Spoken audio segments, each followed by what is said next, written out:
Bem, estamos hoje aqui com a presidente da Cibalc, Associação Empresarial de Balneário Camboriú e Camboriú. Maria Pisaia, eu gostaria de falar contigo sobre... Primeiro nós vamos começar a falar sobre a Cibalc. Perfeito. Porque tem muitas pessoas que não, mesmo sendo do comércio, eles não sabem diferenciar para que serve, por exemplo, a Cibalc, a CDL e a AMP, que são três entidades empresariais que tem Balneário na região das duas cidades aqui, né? E às vezes as pessoas ficam perdidas também e querem resolver todo o problema do comércio dele, mas não sabem, não tem condições, não tem vontade de ir até uma entidade, né? Eu queria que você começasse a falar para a gente primeiro sobre a Cibalc. Perfeito. Bom, a Cibalc, como você falou, é uma associação empresarial. Ela representa os municípios de Balneário Camboriú e Camboriú, com 350 associados. E agora, no mês de maio, estamos completando 18 anos de atividade em Balneário Camboriú. Complementando um pouquinho sobre a associação, nós não somos uma entidade individual baseada em Balneário Camboriú. Nós fazemos parte de um sistema associativista que abrange o estado de Santa Catarina inteiro. Então nós temos hoje no estado 148 associações empresariais e a gente está ligado por uma federação que é a FACISC. Esse movimento todo em Santa Catarina, ele representa 36 mil empresas associadas ao sistema. Isso nos dá uma força gigante no sentido de trabalho coletivo, de busca de soluções, de melhoria do cenário empresarial para todo o estado de Santa Catarina. Em relação à sua pergunta, nós somos todas associações de classe empresarial. O objetivo de todas elas é desenvolver e melhorar o ambiente empresarial das cidades onde a gente está situada. No caso da Cibalc, Balneário Camboriú e Camboriú. Sim, algumas elas eram bem segmentadas no começo. A AMP é de micro e pequenas empresas, o CDL é comércio, a Cibalc engloba um pouco de tudo, indústria, comércio, serviços, profissionais liberais. Mas, no geral, o objetivo é o mesmo. O objetivo é o trabalho coletivo, o objetivo é o trabalho conjunto, é desenvolvermos os negócios, é nos capacitarmos, é encontrarmos soluções coletivas para o desenvolvimento dos nossos negócios. Eu tenho acompanhado que vocês também, vocês fazem rodada de negócio, ano passado fizeram várias e esse ano não chegaram a fazer nenhuma, né? Não fizemos ainda este ano, estamos programando a nossa primeira rodada de negócios online. Vamos implementar, né? Temos que entrar no ramo da inovação. Foi a pandemia que nos levou para esse movimento, mas nós temos que tentar entendê-lo e praticá-lo. Eu acho que pode ser muito produtivo e muito positivo. A rodada de negócio, inclusive, nós já participamos, muito interessante, que você reúne em torno de 50 empresas, né? Isso. Que eles trocam publicidade entre eles, se informam entre eles, que acabam sendo um fornecedor de outro. É muito importante a dinâmica da rodada de negócio, porque você acaba gerando um networking muito grande, ou seja, você cria uma relação pessoal que te leva a consumir com a pessoa que está apresentando o trabalho dela. Então, não é só uma relação comercial, ela perpassa esse movimento comercial, ela acaba entrando numa relação pessoal. Exato. É o que acontece hoje na Cibalc também. Então, é muito importante e o bom é que os encontros de negócio, eles têm realmente uma dinâmica que ele atrai o não associado também. Então, nós temos dentro da Cibalc desse movimento os associados e não associados. Da rodada de negócio é fundamental porque você abre ela para a cidade e é o momento da pessoa conhecer a estrutura da Cibalc. Perfeito. Né? Eu acho que isso é interessante. Vamos falar então de um assunto, ele é chato, é desagradável, é bem desagradável para a gente, mas o mundo inteiro está vivendo essa pandemia do coronavírus, né? Afetou o comércio em primeiro lugar, porque as pessoas dependem do comércio para sobrevivência. Hoje as pessoas precisam trabalhar e se elas vão trabalhar no comércio, na indústria, na prestação de serviço. O isolamento tira essas pessoas do trabalho. Sim. E tira o dinheiro de muita gente. Aí você gera crise no comércio, no empresário e nos trabalhadores também. Como que a Cibalc está trabalhando nesse meio campo, fazendo assim com os empresários, os associados em primeiro lugar, que é o compromisso de vocês? Tem alguma ação junto ao governo municipal, estadual? Sim, essa é uma situação extremamente delicada, porque é quando você tem que decidir entre a perenidade do seu negócio e a preservação da sua vida, da sua qualidade de vida e evitar qualquer tipo de contaminação. Eu vejo que o pessoal, o povo, o empresário de Balneário Camboriú e Camboriú é um povo bem educado. Nós entendemos esse período de quarentena, mas entendemos que passado algum período, progressivamente é necessário que se abram os negócios, que foi realmente o que aconteceu.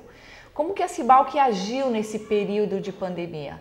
Nós mantivemos todos os nossos trabalhos, mesmo que à distância, fazendo um contato diário com o nosso associado, trazendo para a Cibalc as demandas dos associados. Então, num primeiro momento, nós enviamos um ofício para o governo municipal, para o executivo, propondo algumas soluções que melhorassem aquele momento difícil de fluxo de caixa das empresas, como a redução, isenção ou prorrogação do ISS, a redução ou isenção temporária do IPTU, a redução da questão da cobrança ou no caso, a prorrogação da cobrança das taxas de água e energia.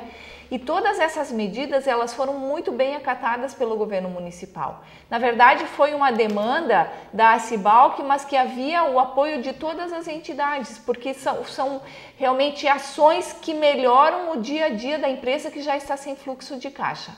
A parte disso, nós levamos outras demandas para o governo do estado. Então, nós tivemos, por exemplo, o núcleo de oficinas. Era difícil entender a abertura do comércio e não a abertura das oficinas. Então, nós elaboramos um ofício explicando a situação, propondo que as oficinas adotassem medidas de segurança contra o coronavírus, o uso de máscara, o uso de álcool gel, evitar a aglomeração, mas que se abrisse de forma gradual as oficinas. E realmente foi o que aconteceu. Um outro segmento que nós estamos pleiteando agora é o segmento o trade turístico, na verdade, os equipamentos turísticos. Há também a necessidade de se abrir esses equipamentos para que volte o movimento da cidade, o movimento turístico.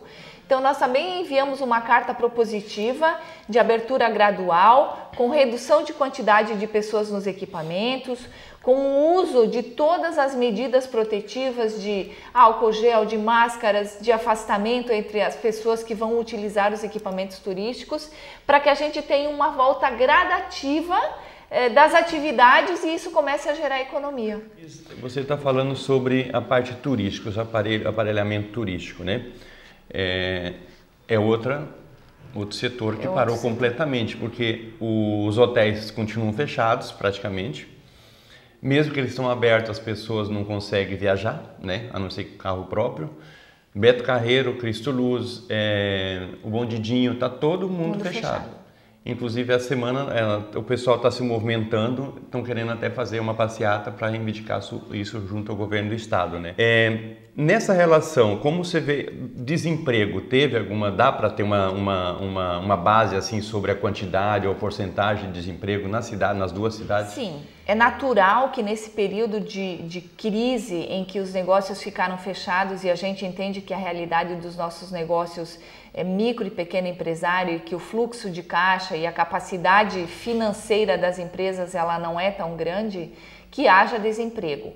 O que nós percebemos na Cibalc é que com esse retorno depois da quarentena, houve um movimento de preservação dos empregos. A gente até iniciou uma campanha de consumo local, que era para estimular o negócio na sua rua, no seu bairro, na sua cidade, evitar um pouco o comércio online, por exemplo, para que a gente estimulasse o quê? O negócio e, como consequência, a manutenção dos empregos. Então, dentro das empresas da Cibalc, o que a gente tem percebido é que elas têm se mantido seguras utilizando algumas medidas das MPs, como um afastamento provisório, uma redução da carga horária, mas não efetivamente o afastamento definitivo do funcionário. Maria, então falando em pandemias, vocês podem ver que nós estamos fazendo entrevistas sem a máscara está minha, da Maria está aqui, o álcool gel está aqui, a gente está todo prevenido, né? E desde o início da pandemia, as pessoas, mesmo o ministro da Saúde falando, o primeiro-ministro lá, máscara não era necessária, eu estava me cuidando, né? Eu acho que a pandemia ela é muito importante para atingir aquela forma individual, onde afeta você, diretamente você. Você pode pensar na comunidade, mas tem que pensar em você, porque a saúde é tua, né? Então, cada um tem que se cuidar daquela forma mais necessária. A gente vê que várias empresas de balneário que abriram na parte de bares, por exemplo, o pessoal está na rua, não está querendo nem saber. Existe o pessoal jovem que eles querem beber, querem conversar, querem interagir, mas é bem complicado. Eu queria saber de você assim, como é que é a tua visão, a visão empresarial? Você acha que nós saímos dessa pandemia em 30 dias, 60, 90? Como que vai ser o ano de 2020 empresarial? Na verdade, a gente tem que fazer aqui um exercício de provisão, né? Meio que quase astrológico, né? De esperança também. De esperança. Né? É claro que as nossas previsões, elas sempre são otimistas, né? Porque se a gente se pautar muito nas notícias e na parte real do negócio, as perspectivas são muito negativas. Eu acho que assim, tomando como base, e aí para a gente não fazer uma questão de achismo aqui, tomando como base o histórico dos outros países, o Brasil ainda tem um caminho um pouco longo para percorrer. Eu acho que Santa Catarina, Balneário Camboriú especificamente, por termos iniciado a nossa quarentena lá em março, nós conseguimos conter um pouco esse pico de contaminação. A gente tem que entender agora o que vai acontecer depois dessas liberações todas que a gente teve.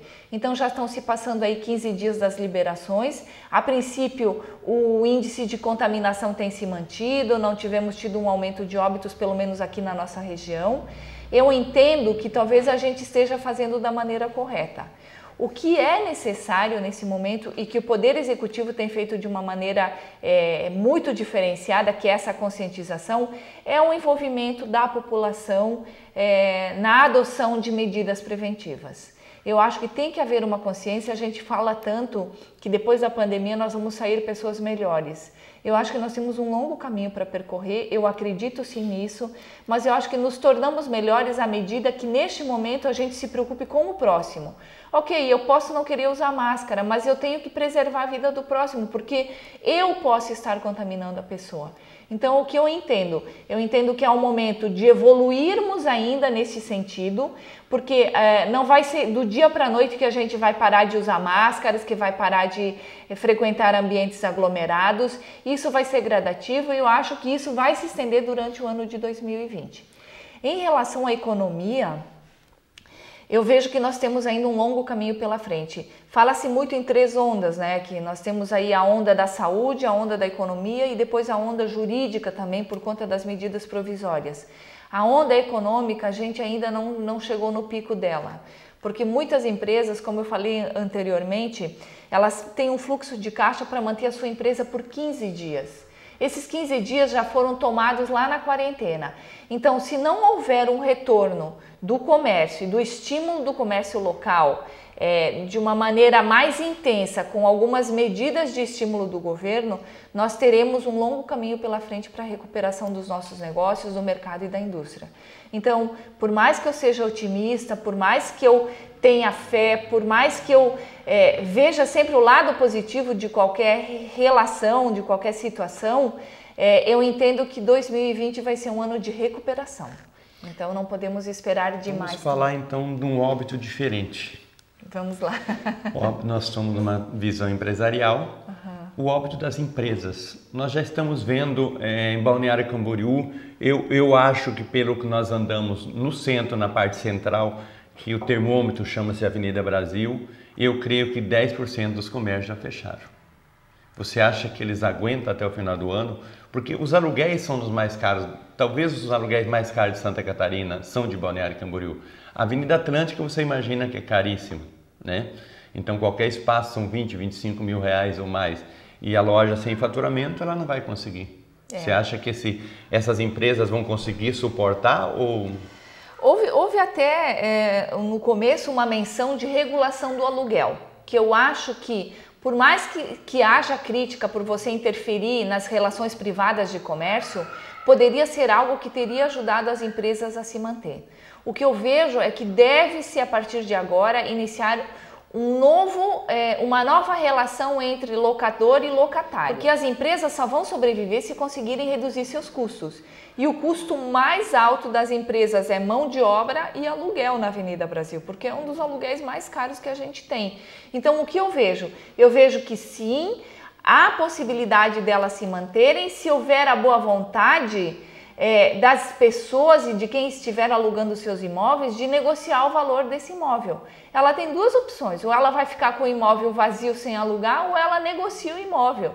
Então eu acho que as relações de negócios locador-locatário vão sofrer algumas mudanças significativas em Balneário Camboriú, seja pela redução, seja pela renegociação de contratos, alguma coisa vai ter que acontecer, porque a maior parte das empresas não vai aguentar esse alto custo dos aluguéis. Vai partir muito do entendimento do locador. Do locador. Do locador, porque a gente tem conhecimento aqui que os locadores de Balneário Camboriú, eles sempre trabalham da seguinte forma: tá bom para você? Tá, se não tiver, sai. Eles não têm muita negociação de dispensar o inquilino hoje e você vai gastar um ano com esse imóvel fechado. Porque a economia, existe uma desaceleração da economia muito grande. Porque as pessoas hoje, existem os itens básicos que você vai ter que consumir, que é alimentação e farmácia, que não tem como sair disso. Sim, claro. E as outras coisas as pessoas vão comprar. Você vai para o vestuário, para a área de gastronomia. Não são itens básicos, então se você não tem dinheiro de sobra ou dinheiro disponível para isso, você não vai consumir. Isso vai afetar diretamente a economia e o comércio, principalmente Balneário Camboriú e os dois shopping, né, que nós temos. Eu acho que assim, nesse momento de crise, as relações comerciais elas vão se regular pela questão da demanda, de oferta e procura. A partir do momento que eu tenho uma oferta maior de imóveis para serem alugados, eu com certeza vou ter uma redução deste aluguel. Então eu entendo que neste momento os locadores estão realmente refletindo que é melhor negociar neste momento, que seja uma redução, uma suspensão temporária da cobrança do aluguel, do que ficar com salas realmente fechadas. Eu te falo, Simone, que o índice de empresas fechadas, de lojas fechadas na Brasil, acho que passou um pouquinho de 10%. Na quadra, perto de casa, no mínimo 5 lojas em 1 a 2 quadras foram fechadas. Então, o índice pode ser muito maior do que a gente está prevendo. A gente anda um pouco o miolo principal aqui que nós vemos de comércio para turista entre a Rua 2000 e mais ou menos perto do Shopping Atlântico, né? Isso. Nesse miolo é onde tem o maior aglomeração, o maior retorno, o lugar mais caro, né? Então, nesse passo aí, o pessoal já está... Estou vendo gente que não está aguentando, tem clientes nossos, nós já conversamos, que a empresa paga 25 mil de aluguel e o locador não quer reduzir, entendeu? E sabe que a empresa fez um hiperinvestimento, começou ano passado em Balneário Camboriú. Então eles têm esse jogo, né?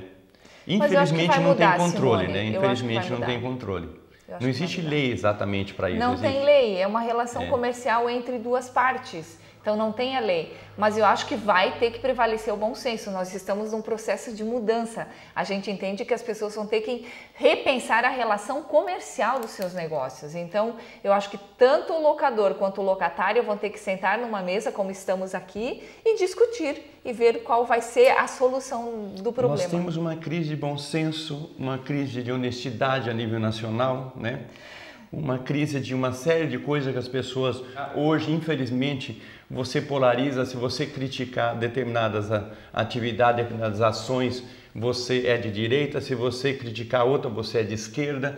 O povo está faltando bom senso nisso, né? Está faltando. A gente está, eu acho que eu me incluo, a gente está muito extremista. Ou é um polo ou é outro. A gente não está encontrando o equilíbrio, o bom senso, o meio termo, que é o que precisa nesse momento. Então, eu acho que sim, que façamos desse momento de busca da nossa essência, que ela está lá escondidinha no meio de tantas coisas que a gente acaba se perdendo no dia a dia, né?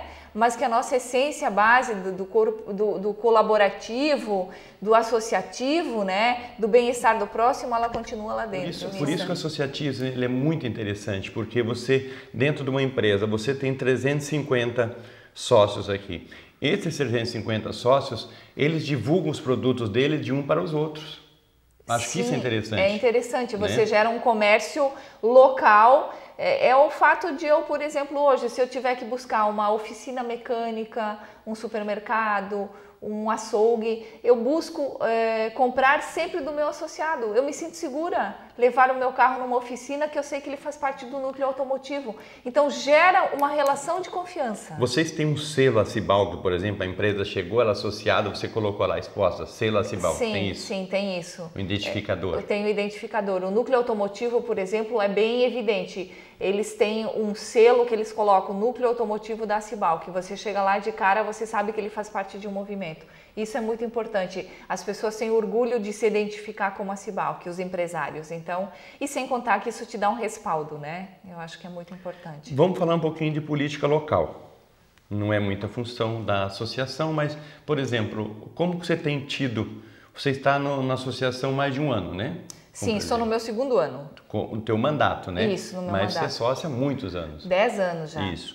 O prefeito Fabrício, a gente tem que falar do atual, ele tem dado apoio para o comércio em geral, assim? Atendido às reivindicações? Sim, não, as associações como um todo, elas não são apolíticas, elas são apartidárias. Exato. Nós trabalhamos sim com políticas, nós levamos demanda para o prefeito, para o poder executivo, para o poder legislativo, e em todas elas nós somos atendidos. O prefeito Fabrício tem aberto portas, tem se mostrado disponível, tem se mostrado acessível às nossas demandas. Muitas das ações que estão sendo implementadas, elas foram construídas juntos com as associações, com a AMP, com o CDL, com o Sinduscom, com o Contur, enfim, com todas as associações. Há um movimento e há uma vontade de construir soluções integradas e conjuntas que abranjam, que consigam abranger todas as entidades de Balneário Camboriú. Então, sim, há uma abertura, especificamente o prefeito Fabrício sempre nos atende quando enviamos ofícios, sempre nos atende quando pedimos uma agenda de reunião. Então, a gente está muito feliz com essa abertura e a possibilidade da gente poder contribuir na construção de um cenário melhor para Balneário Camboriú. Mas você já falou sobre turismo, qualquer pessoa da área turística pode se associar na Acibalg. Sim. O Centro de Convenções era para ser inaugurado agora no primeiro semestre. Bem provável que não seja, porque os eventos estão todos fechados, proibido no estado até dia 31 desse mês, a princípio. Perfeito. E o governo tá pensando, talvez, que até 30 de junho ou julho, né? Você acha, por exemplo, o Centro de Convenções, se ele vier, logicamente, não adianta inaugurar o Centro de Convenções se não tiver eventos. Com certeza, ele perde sua função. Ele vai ajudar muito no comércio, no caso? Sim, com certeza. O Centro de Eventos, ele vai ser um equipamento, eu diria que turístico até. Você imagina o peso que vai ter uma cidade como a nossa poder fazer eventos de conteúdo, eventos grandes, convenções médicas, convenções de advogados, convenções de contadores. Isso vai fazer com que a cidade mude o seu patamar de uma cidade extremamente turística para um turismo de negócios. Nós teremos um turismo de negócios em Balneário Camboriú. Isso muda o cenário, isso muda completamente a visão que as pessoas passam a ter de Balneário Camboriú. Então, independente da estagnação que a gente esteja vivendo agora no andamento do processo licitatório, até por conta dessa medida de prevenção contra a pandemia, eu acho que o centro de eventos já é uma realidade, ele só está precisando ser colocado em prática para gerar um retorno para o município, para o estado e para o país. E a Marginal Oeste, eu acho que a Marginal Oeste já está em processo, as duas marginais estão em processo de finalização, né? Sim. Pelo menos a do lado de cá, da 101, o pessoal já chegou na 3700 ali, né? Sim, a leste já está com a ponte em andamento, a oeste, que é a do lado de lá, ainda não, porque eu acho que é do sistema viário mesmo, da concessão da rodovia. Tem uns que é concessão estadual, federal, outro da município, né? Exatamente. Essas partes de turismo, o Balneário vive de turismo, né? Sim, sim. Mas os cruzeiros ajudam muito, né? Mas você imagina o que vai representar você ter um turismo de negócios numa cidade. É completamente diferente. Veja São Paulo, por exemplo, capital. Ela tem um turismo e tem um turismo de negócios com todos aqueles centros de eventos. Então as pessoas vêm de fora, acabam conhecendo a cidade e participando de feiras, negócios e eventos em geral. E é muito interessante os atrativos municipais, né, da região. Sim. Porque aqui nós temos locais maravilhosos como a Vila Germânica ou Balneário Camboriú. Nós temos todas as praias, que é o principal atrativo que o mundo inteiro busca, né? Perfeito. Aí nós temos a parte de diversão, nós temos o Vale Europeu, que é fantástico, é lindo, né? E nós estamos 80 quilômetros de Florianópolis, então aqui é tudo mais fácil. Então eu creio que vai facilitar muito para as pessoas, em vez de hoje no evento em São Paulo, fazer evento em São Paulo, vai vir para cá. Com certeza. O que eu percebo é que, tendo um evento aqui, as pessoas vão fazer uso dos equipamentos turísticos. O Beto Carreiro, a roda gigante que está vindo aí, o aquário, o bondinho, a Interpraias, enfim... Fora a visita às nossas praias agrestes. E o parque hoteleiro que nós temos. Exatamente, de primeiro mundo, o parque hoteleiro de primeiro mundo. Eu acho que outras bandeiras hoteleiras vão se instalar em Balneário Camboriú, porque bandeiras de renome, bandeiras de porte internacional, porque nós vamos ter aqui um atrativo muito grande, um apelo turístico e aí um apelo econômico agora com a vinda do centro de eventos. Porque o empresário hoje, Maria, ele procura muito segurança, né? Sim. E nós temos na nossa região aqui, talvez do Brasil, uma região mais segura em todos os níveis, facilidade de locomoção, né? Você vai participar em São Paulo no centro de evento em São Paulo, você não pode praticamente sair na rua. São Paulo é perigosa, Rio de Janeiro é perigoso, né? Exatamente. Então Santa Catarina seria um ponto bom, mas o importante é incrementar o comércio. Vamos ficando por aqui, né? Quero um recado para de você dar para os teus associados, para não os associados, por exemplo, principalmente para as pessoas, porque não adianta a gente estar ruim sozinho. Você precisa hoje, principalmente, eu acho que a Cibalc, ela tem um papel fundamental, como as outras associações, como a formação profissional, a formação do empresário. Exatamente. Porque hoje existem muitas pessoas, ele é um excelente profissional numa área, mas ele não sabe cuidar da parte financeira, não sabe cuidar da administrativa, não sabe cuidar do marketing digital. E isso vocês têm feito, né? Temos feito. Então, meu recado para os associados e não associados. Eu vivo o associativismo há 10 anos. Eu não consigo imaginar a minha vida, e é um depoimento que eu sempre falo, sem o associativismo. O meu negócio nasceu dentro da associação empresarial e hoje ele está com 7 anos. Qual que é a diferença? A diferença é a troca de experiências. Você sozinho, você enfrenta as dificuldades do dia a dia de uma maneira muito angustiante, porque você não está trocando experiências. Dentro de um ambiente associativista, você pode participar de núcleos, você tem capacitação, você tem, por exemplo, compras coletivas dentro do seu núcleo, você pode fazer a ação de estímulo do comércio local. Tem inúmeras opções para você trabalhar. O que eu falo é que o associativismo é feito pelo associado. Eu estou numa gestão de presidente de 2 anos, mas eu vou sair e a associação vai continuar, porque ela é feita de associados. Então, venham para a Cibalc, aqui nós estamos de portas abertas, temos um ambiente corporativo muito legal, com consultores, com uma equipe executiva aí que te ajuda na divulgação, na elaboração de artes, na parte toda de internet. Nós temos, por exemplo, o núcleo jurídico também, que pode te dar algum tipo de consultoria sempre que necessário, e sem contar a troca de experiências. Eu poder fazer uma reunião e sentar e falar das minhas angústias para um associado e ele falar: eu estou vivendo o mesmo que você e eu fiz determinada coisa, não tem nada, não tem valor que pague isso, porque te dá um certo alento e te abre janelas, te abre portas. Então, neste momento de pandemia, vamos nos manter persistentes, vamos lembrar das medidas protetivas, elas são fundamentais, e vamos nos unir em grupo, gente. Eu acho que o trabalho coletivo ele vai ser o diferencial de agora em diante. Então tá aí o recado da Maria Pisaia. É Pisaia ou Pisaia? Pisaia. Pisaia. Maria Pisaia era presidente da Cibalc, que é a associação empresarial que engloba Balneário Camboriú, né? E a gente pede para as empresas que estão com dificuldade, porque existe hoje, se você vê nas duas cidades hoje, eu creio que 80% a 90% das empresas estão com dificuldade de alguma forma, ou com funcionário, com financeiro, ou com locação, algumas coisas, e que procura a entidade, né? O associativismo é muito interessante.